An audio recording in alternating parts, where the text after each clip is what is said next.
الحمد لله وحده والصلاة والسلام على من لا نبي بعده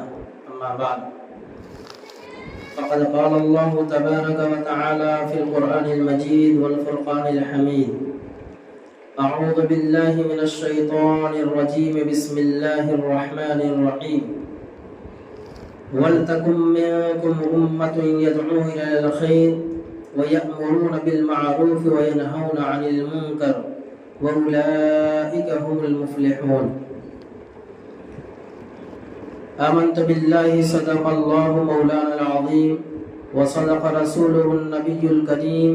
ونحن على ذلك من الشاهدين والشاكرين والحمد لله رب العالمين سبحانك لا علم لنا إلا ما علمتنا إنك أنت العليم الحكيم رب اشرح لي صدري ويسر لي أمري واحلل عقدة من لساني يفقه قولي اللهم صل على سيدنا مولانا محمد وعلى آل سيدنا مولانا محمد وبارك وسلم. بزرگان محترم، عزیز ساتھیوں، اللہ تبارک و تعالیٰ کا کرم اور احسان ہے کہ اللہ باری عز اسمہ نے ہمیں اشرف المخلوقات حضرت انسان بنا کر اس فانی دنیا میں بھیجا ہے اور ہمیں آخری نبی جناب سید الاولین والآخرین جناب محمد رسول اللہ صلی اللہ علیہ وسلم کی پیاری امت میں پیدا فرمایا ہے. اللہ تبارک و تعالیٰ نے جو ہمیں دین و مذہب دیا اس کا نام اسلام ہے. مذہب اسلام اللہ تبارک و تعالیٰ کے یہاں مقبول ہے اور دوسرے دنیا میں جتنے بھی مذاہب اور ادیان ہیں وہ سب کے سب باطل اور گمراہ اور کفار و مشرکین کے بنائے ہوئے طور اور طریقے ہیں. عزیز ساتھیوں، اللہ تبارک و تعالیٰ نے جو ہمیں نبی عطا فرمایا ہے وہ نبی تمام انبیاء علیہ السلام کا امام ہے. یوں تو انبیاء علیہ السلام کا سلسلہ اللہ تبارک و تعالیٰ نے حضرت آدم علیہ نبینا علیہ السلام سے شروع کیا اور یکے بعد دیگرے 1.25 لاکھ انبیاء علیہ السلام اس روئے زمین پر تشریف لاتے رہے اور اللہ تبارک و تعالیٰ نے انبیاء علیہ السلام کا سلسلہ جو شروع کیا وہ اس بنیاد پر کہ روئے زمین پر جب اللہ تبارک و تعالیٰ کے بندے حضرت انسان بسنے لگے تو ان کو گمراہی کے راستے سے ہٹا کر ہدایت کی طرف لے کر آنے کے لیے لوگوں کو ان کے پیدا کرنے والے خالق و مالک کی پہچان، ان کا تعارف کرانے کے لیے، ایک دوسرے کا مقام و مرتبہ بتلانے کے لیے اللہ تبارک و تعالیٰ نے حضرات انبیاء علیہ السلام کا سلسلہ جاری فرمایا. چنانچہ آدم علیہ السلام سے لے کر ایک سلسلہ چلا جو حضرت نوح علیہ السلام تک پہنچا. حضرت نوح علیہ السلام کو اللہ تبارک و تعالیٰ نے ایک لمبی عمر عطا فرمائی تھی. اس روئے زمین پر سب سے لمبی عمر پانے والے اللہ کے نبی اور رسول حضرت نوح علیہ السلام ہیں. حضرت آدم علیہ السلام اور حضرت شیس علیہ السلام بیچ میں اور حضرت ادریس علیہ السلام، ان 3 شخصیات کو اللہ تبارک و تعالیٰ نے صرف نبوت دے کر اس دنیا میں بھیجا. لیکن حضرت نوح علیہ السلام کی شخصیات وہ شخصیت ہیں جن کو اللہ تبارک و تعالیٰ نے نبوت سے سرفراز فرمایا. اس کے علاوہ حضرت نوح علیہ السلام کو اللہ تبارک و تعالیٰ نے نئی شریعت یعنی رسول بنا کر اس دنیا میں بھیجا اور ایک پیغام، ایک ذمہ داری دی کہ اے نوح علیہ السلام، آپ اس روئے زمین پر بسنے والے تمام انسانوں کے اندر چل پھر کر کے ان کے پیدا کرنے والے کی پہچان، ان کا تعارف کراؤ۔ حضرت نوح علیہ السلام 950 سال تک اپنی امت کو اللہ تبارک و تعالیٰ کی وحدانیت کا پیغام پہنچاتے رہے۔ اسی طرح سلسلہ چلتا رہا۔ حضرت ابراہیم علیہ السلام، یعقوب علیہ السلام، اسماعیل علیہ السلام اور دیگر انبیاء علیہ السلام سے گزرتے ہوئے حضرت عیسیٰ علیہ السلام تک آیا، اور حضرت عیسیٰ علیہ نبینا علیہ السلام وہ نبی ہیں، نبی اور رسول ہیں جن کو اللہ تبارک و تعالیٰ نے بہت تھوڑی زندگی دنیا کی عطا فرمائی تھی۔ اس کے بعد جب ان کی قوم کے اندر لوگ طرح طرح کے پیدا ہونے لگے اور آپ کو جھٹلانے والے اور آپ کے بارے میں ناپاک شائستہ کرنے والے پیدا ہونے لگے، تو اللہ تبارک و تعالیٰ نے حضرت عیسیٰ علیہ السلام کو آسمان پہ زندہ اٹھا لیا۔ اب جب قرب قیامت ہوگا، جب قیامت قریب ہوگی، تو حضرت عیسیٰ علیہ السلام اس روئے زمین پر تشریف لائیں گے، لیکن وہ تشریف لائیں گے تو نبی بن کر نہیں آئیں گے۔ اللہ تبارک و تعالیٰ نے ان کو نبوت سے سرفراز فرمایا۔ نعوذ باللہ، نبوت ملنے کے بعد نبوت چھینی نہیں جاتی، لیکن اپنی طرف سے اپنے نبوت کا کوئی پیغام اس امت محمدیہ کو نہیں پہنچائیں گے، بلکہ اس دنیا میں آنے کے بعد حضرت عیسیٰ علیہ السلام خود شریعت محمدی صلی اللہ علیہ وسلم پر عمل کریں گے اور حضرت محمد صلی اللہ علیہ وسلم کی شریعت کی لوگوں کو دعوت بھی دیں گے۔ اس کے بعد ایک عرصہ گزرتا رہا، تقریباً 600 سال کا زمانہ گزر گیا، بیچ میں کوئی نبی نہیں آیا۔ جب نبی چلے آتے تھے، امت کے اندر گمراہی آ جاتی تھی، امت راہ راست سے بھٹک جاتی تھی، لوگوں کے اندر خرابیاں پیدا ہو جاتی تھی، تو اللہ تبارک تعالیٰ اپنے معصوم بندے انبیاء کو بھیجا کرتے تھے۔ تقریباً 600 سال کا زمانہ گزرا، دنیا بالکل اندھیری ہو چکی تھی، روئے زمین کے اندر سے انسان تو موجود تھے لیکن انسانیت کا جنازہ نکل چکا تھا۔ ایک دوسرے کو خوشحالی میں دیکھنا لوگ پسند نہیں کرتے تھے۔ ہر طاقتور کمزوروں پہ ظلم کرتا تھا، ہر مالدار غریبوں کو ستایا کرتا تھا، یہاں تک کہ آپس کی محبتیں عداوت میں تبدیل ہو گئی۔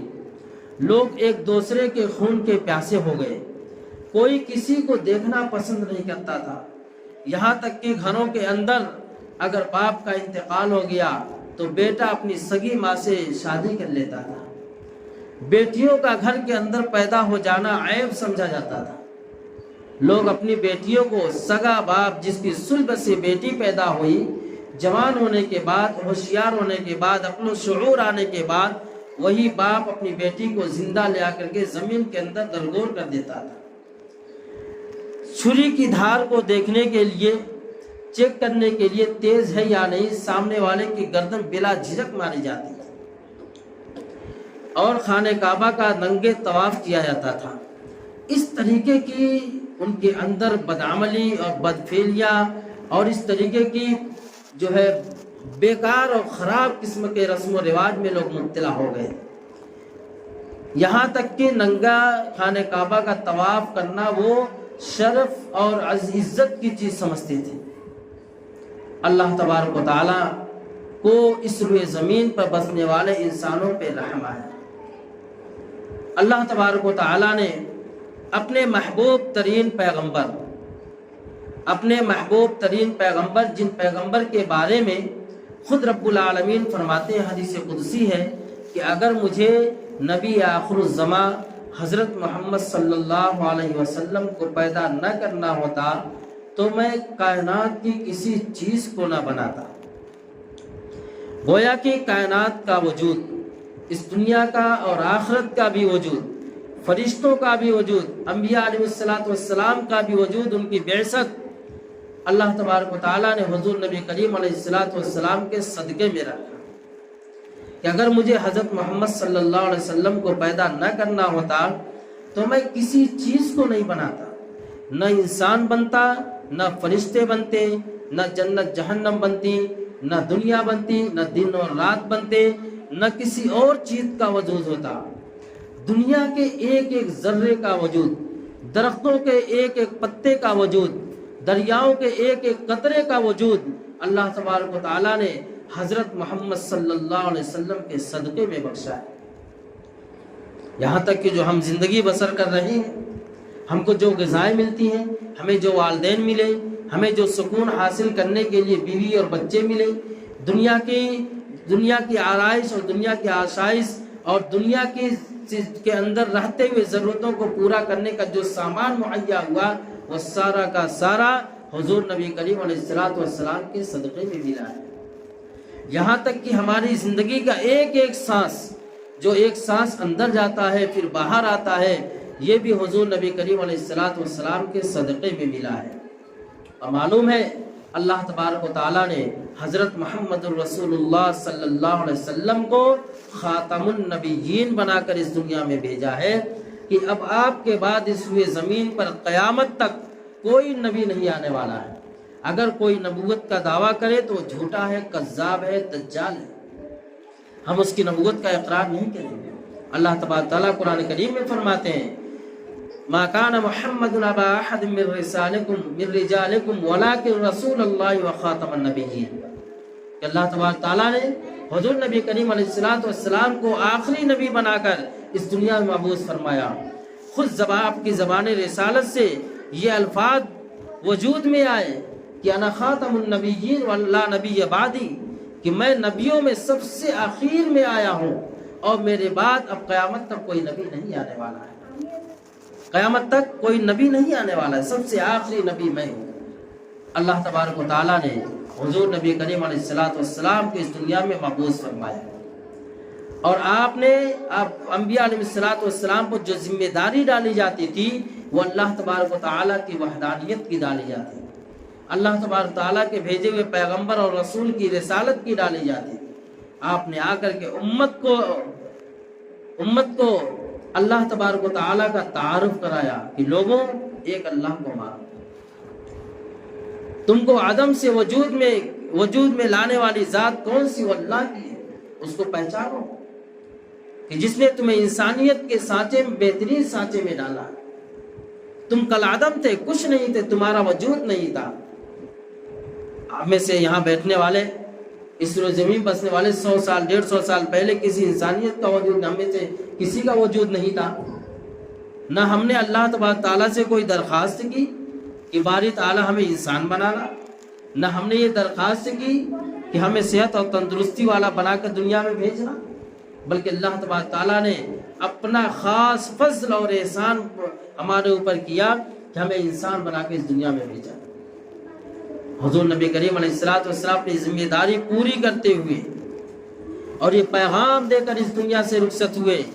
کہ الیوم اکملت لکم دینکم واتممت علیکم نعمتی ورضیت لکم الاسلام دینا۔ حجۃ الوداع کے اندر یہ آیت نازل ہوئی، اللہ تبارک تعالیٰ نے بتلا دیا، اے نبی جی آپ کہہ دیجئے کہ یہ دین جو تم کو ملا ہے، دین اسلام، مذہب اسلام جو تم کو ملا ہے، اللہ تبارک تعالیٰ کی طرف سے کامل اور مکمل ہو چکا ہے۔ اب قیامت تک اس کے اندر نہ کوئی کمی کر سکتا ہے، نہ کوئی زیادتی ہو سکتی ہے۔ کامل دین اللہ رب العزت نے حضور نبی کریم علیہ السلام کے اوپر مکمل کر دیا ہے، اور نبوت کو بھی اللہ تبارک تعالیٰ نے آپ کے اوپر مکمل اور ختم کر دیا ہے۔ گویا کہ اس روئے زمین پر مذہب اسلام کی تکمیل کے لیے اللہ تبارک تعالیٰ نے حضور نبی کریم علیہ السلام کو بھیجا، اور اس روئے زمین پر نبوت کی ختم نبوت کی مہر لگا کر کے کہ اب دنیا میں کبھی کوئی نبی آ ہی نہیں سکتا ہے، اللہ تبارک تعالیٰ نے حضور نبی کریم علیہ السلام کو خاتم النبیین بنا کر دنیا میں بھیجا۔ چنانچہ اللہ کے رسول صلی اللہ علیہ وسلم اپنی مکی زندگی میں، اپنے مدنی دور میں امت کو یہ بتلاتے رہے، راہ راست پہ لانے کی کوششیں کرتے رہے، اور وہ کوشش کیے کہ اللہ کے رسول صلی اللہ علیہ وسلم کو اعلان کرنا پڑا کہ اے میرے صحابہ، کیا میں نے تم تک دین نہیں پہنچایا؟ کیا میں نے اللہ تبارک تعالیٰ کی طرف سے ملنے والے احکامات کو تم تک پہنچا دیا؟ صحابہ نے کہا کہ یا رسول اللہ صلی اللہ علیہ وسلم، ہزاروں جانیں، ہزاروں ماں باپ ہمارے آپ پر قربان ہو، آپ نے صرف پہنچایا نہیں بلکہ آپ نے اسلام کا اور دین کا پورا حق ادا کر دیا۔ اور پھر اللہ تبارک تعالیٰ نے وہی ذمہ داری اس امت کو سپرد کی ہے۔ ہم سب کو اللہ کے نبی صلی اللہ علیہ وسلم کے صدقے میں، ختم نبوت کے صدقے میں اللہ تبارک تعالیٰ نے ہمیں دین کی ذمہ داری دی، دین کا ہمیں ذمہ دار بنایا ہے۔ ہم یہ سمجھتے ہیں کہ ہم نے صرف کلمہ پڑھ لیا لا الہ الا اللہ محمد رسول اللہ، یا ہم مسلمان کے گھر میں پیدا ہو گئے بس یا ہم 2-4 وقت کی نماز پہ یا 5 وقت کی نماز پڑھ رہے ہیں، یا ہم قرآن کی تلاوت کرنے بس یہ ہماری ذمہ داری ہے۔ یہ صرف اتنے ہی اعمال ہماری ذمہ داری نہیں ہے، یہ تو ہماری اپنی اعمال ہوئے، اپنی ذاتی اعمال ہوئے۔ باقی اللہ کے نبی صلی اللہ علیہ وسلم کی ختم نبوت کے طفیل میں جو یہ ذمہ داری بنی کہ تم، جو آیت کریمہ میں نے تلاوت کی، تم میں ایک جماعت ایسی ضرور ہونی چاہیے جو لوگوں کو خیر کی طرف بلائے، جو لوگوں کو بھلائی کی طرف بلائے، جو لوگوں کو جو ہے بھلائی کا حکم دے اور برائیوں سے روکے، ایسی تم میں ایک جماعت ہونی چاہیے۔ اور سن لو، اس امت کا ہر فرد اس کا ذمہ دار ہے کہ جہاں برائی کو ہوتے ہوئے دیکھے تو اس کو سب سے پہلا ایمان کا اعلیٰ درجہ ہے وہ اس کو اپنے ہاتھ سے روکے۔ اگر ہاتھ سے روکنے کی طاقت نہیں رکھتا ہے تو کم سے کم اپنی زبان سے روکنے کی طاقت رکھے کہ بیٹا یہ کام مت کرو، یہ برا ہے، بیٹا نماز پڑھو، نماز مت چھوڑو، نماز کا چھوڑنا برا کام ہے، یا کوئی شرابی شراب مت پیو، شراب پینا برا ہے۔ اگر زبان سے بھی اس برائی کو نہیں روک سکتا ہے تو کم سے کم اپنے دل کے اندر اس برے فعل کو، اس برے عمل کو برا سمجھے۔ ہم نے ہاتھ سے تو نہیں روکا، زبان سے تو نہیں روکا، ہمارے اندر یہ طاقت نہیں تھی، لیکن کم سے کم اپنے دل کے اندر اس کی برائی کا احساس کرے کہ جو کام کر رہے ہیں برا کام ہے، اس کو نہیں کرنا چاہیے۔ اور اللہ تبارک تعالیٰ ہماری نسلوں کو بھی اس سے، پوری امت کو اس سے ایسے برے فعل سے حفاظت فرمائے۔ اور فرمایا کہ ذالک اضعف الایمان، یہ دل کے اندر برا سمجھنا یہ ایمان کا سب سے کمتر درجہ ہے، سب سے کمتر درجہ ہے۔ اب ہم یہاں بیٹھے ہم سب اپنے گریبان میں جھانک کر کے دیکھیں کہ ہم راستہ چلتے ہیں، ننگے سر مسلمان کی بچیاں، مسلمان کی عورتیں نظر آتی ہیں، کیا کبھی ہمارے دل کے اندر یہ خدشہ پیدا ہوتا ہے، وسوسہ کہ یہ برا فعل ہے؟ ہونا چاہیے۔ اور ہماری یہ ذمہ داری ہے کہ ہم مسجد میں آتے ہیں دوسروں کو لانے کی فکر کریں، ہم خود تو نماز پڑھتے ہیں، اپنے بچوں کو نماز کا عادی بنانے کی فکر کریں، ہم خود قرآن پڑھتے ہیں، دوسروں کو قرآن کے پڑھنے کی تلقین کریں۔ کیوں؟ اس لیے کہ جو دین ہمیں ملا ہے یہ آسانی سے نہیں ملا ہے، دین زندگیوں میں آتا ہے قربانی سے، دین زندگیوں میں آتا ہے قربانی سے۔ پڑھائیے، دیکھیے قرآن کریم، اللہ تبارک تعالیٰ نے قرآن کریم کے اندر واقعات کو بیان فرمایا ہے۔ حضرت ابراہیم علیہ السلام اللہ تبارک تعالیٰ کے جلیل القدر پیغمبر ہیں، جلیل القدر پیغمبر ہیں۔ بڑی آرزوؤں کے بعد، بڑی تمناؤں کے بعد، ایک عرصے دراز کے بعد، تقریباً 90 سال کی دعاؤں کے بعد، آنسو بہانے کے بعد، اللہ تبارک تعالیٰ نے آپ کو ایک لڑکا دیا جس کا نام اسماعیل تھا۔ جب لڑکا پیدا ہوا، سوچو ذرا، اتنی محنتوں کے بعد، اتنی عمر گزرنے کے بعد جب کوئی اولاد ہوگی تو اس کو کتنا حوصلہ ہوگا، اس کو اس اولاد سے کتنی محبت ہوگی۔ اللہ کا حکم ہوتا ہے کہ ابراہیم لے جاؤ اس کو مکہ کی بے آب و گیا وادی میں چھوڑاؤ۔ کتنی بڑی قربانی۔ حضرت ابراہیم علیہ السلام اللہ کے نبی تھے، جلیل القدر پیغمبر تھے، آپ نے اللہ تبارک تعالیٰ کے احکامات کی خلاف ورزی نہیں کی، آپ نے فوراً حکم بجا لائے اور اپنی بیوی ہاجرہ کے ساتھ بیٹے اسماعیل کو لے آ کے چھوڑ دیا۔ جہاں کوئی دور دور تک پانی کا اور انسانیت کا جو ہے نام و نشان نہیں تھا، نام و نشان نہیں تھا، بھوک پیاس لگے گی کیا کرے گا، سوچا نہیں، اللہ کا حکم تھا۔ اللہ کے حکم کو بجا لانے کے لیے، اللہ کے حکم کی فرما برداری کرتے ہوئے انہوں نے ذرہ برابر جھجک محسوس نہیں کیا کہ میرا شیرکار بچہ ہے، اتنی تمناؤں کے بعد ہمیں حاصل ہوا ہے، اور ایسی جگہ اللہ کا حکم تھا چھوڑنے کا نہیں، اللہ کا حکم ہے ہمیں پورا کرنا ہے۔ پھر جب اسماعیل السلام بڑے ہوئے، تھوڑا ہوشیار ہوئے، اللہ کا حکم ہوا کہ ابراہیم اب اس کو ذبح کرو، قربانی دو اس کی۔ اس میں بھی انہوں نے نہیں سوچا، فوراً قربانی کے لیے تیار ہو گئے، قربانی کے تیار ہو گئے۔ اس ماں سے پوچھو جس ماں نے اپنی کوکھ سے اس اولاد کو اتنی تمناؤں کے بعد جنا ہے، کہ ایسی جگہ چھوڑا جا رہا جہاں پہ پانی کا نام و نشان نہیں، اور پھر تھوڑا ہوشیار ہونے کے بعد قربانی کرنے کا، گلے پہ چھری چلانے کا حکم ہو رہا ہے۔ اس واقعے سے، لمبا چوڑا واقعہ، اس واقعے سے نتیجہ اور جو ہمیں یہ سبق اور نصیحت ملتی ہے کہ گھر کے اندر ماں باپ اور اولاد، یعنی مرد اور عورت اور بچے کی قربانیوں کے بعد دین وجود میں آتا ہے، دین وجود میں آتا ہے۔ اللہ کے نبی صلی اللہ علیہ وسلم کو مکہ چھوڑ کر مدینہ طائف گئے، اور طائف کے بعد پھر مکہ آئے، پھر مکہ چھوڑ کر مدینہ المنورہ گئے۔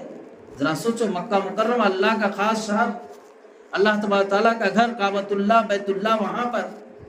جہاں پہ ایک وقت نماز پڑھنے کا ثواب 1,00,000 نماز پڑھنے کے برابر ہے، اور آپ کا آبائی وطن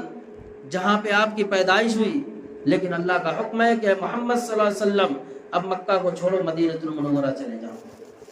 آپ نے دین کی بنیاد پر ہجرت کیا، پھر وہاں جا کر کے سکون کی زندگی نہیں گزاری، کفار و مشرکین یہود و نصارہ نے انہیں چین سے جینے نہیں دیا، اور آپ نے مختلف غزوات لڑے،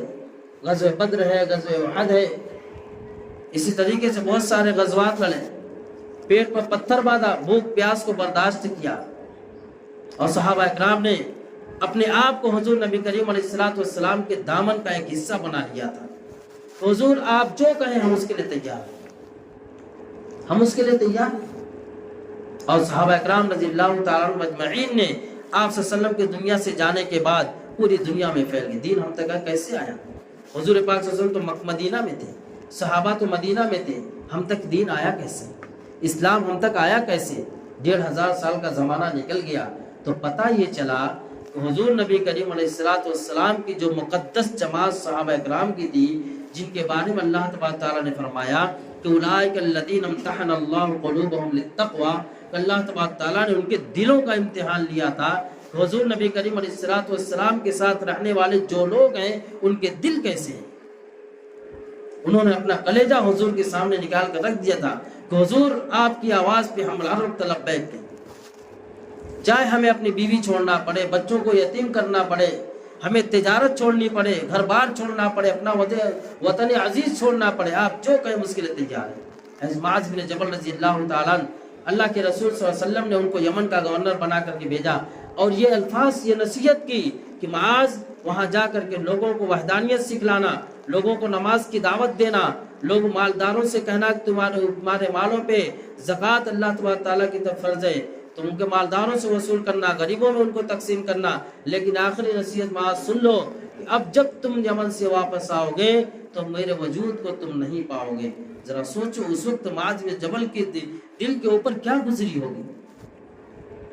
کہ صحابہ فرماتے ہیں